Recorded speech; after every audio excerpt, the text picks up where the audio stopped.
In the age of AI, learning mathematics is no longer about mastering a computational tool. Instead, it is about developing abstract thinking, building a second brain, and becoming a person who can think clearly and wisely. To achieve this goal, we must shift our focus.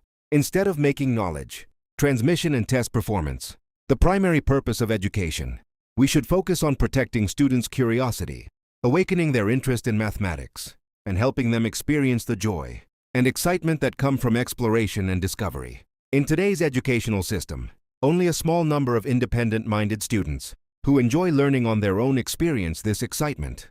Most obedient students simply listen carefully, memorize information, and practice problem after problem.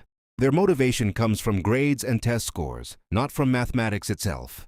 When classrooms focus too much on procedures and not enough on why, curiosity gradually disappears. What is curiosity? Simply put, curiosity is that little voice inside your head constantly asking, why? Curiosity is the starting point of genuine learning. When students learn actively, they not only learn more efficiently and gain deeper understanding, but they also experience achievement, build confidence, and discover the joy of learning itself. Many scholars have proposed educational philosophies similar to these ideas. However, when experts translate those theories into curriculum standards, textbooks and instructional guidelines, the results often differ from the original intentions. In practice, the outcomes do not always meet expectations and, in some cases, may even be less effective than traditional methods. What makes Teacher Shu's approach different is that it can help the vast majority of students, including those who struggle with mathematics, gradually develop confidence, interest, and the ability to learn successfully. The biggest difference lies in one simple principle. When teaching students, place knowledge goals in second place. Place curiosity, interest, and the experience of exploration in first place. Now let us look at a concrete example. In episode 2, I discussed what is traditionally considered the starting point of mathematics learning, counting. When very young children who do not yet understand numbers are asked to repeat abstract number sequences after adults, the experience may be discouraging and sometimes even harmful. At the very least, it is usually not enjoyable. Why? Because numbers are not isolated symbols. Numbers are concepts that human beings gradually developed by comparing, organizing, and understanding quantities. The natural progression is, therefore, mathematics should begin with real quantities found in everyday life. Quantity, comparison, classification, ordering, the birth of number, and later, the birth of place value. Each step should be led by the child. The teacher's role is simply to provide hints, guidance, and encouragement.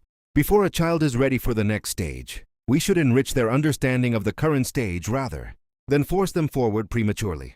Children first encounter real examples, then they become familiar with them, then they explore them.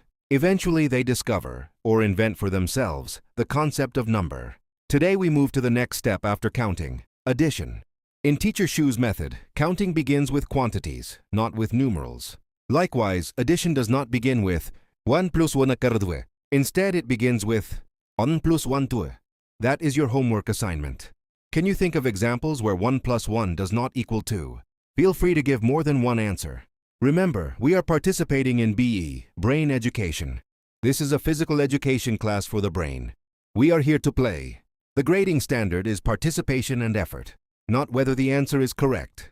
Any answer is acceptable, including I don't know. IDK. That still passes. There is another rule. If you already know an answer, you may give just one answer. But you must explain why. Then you earn an A.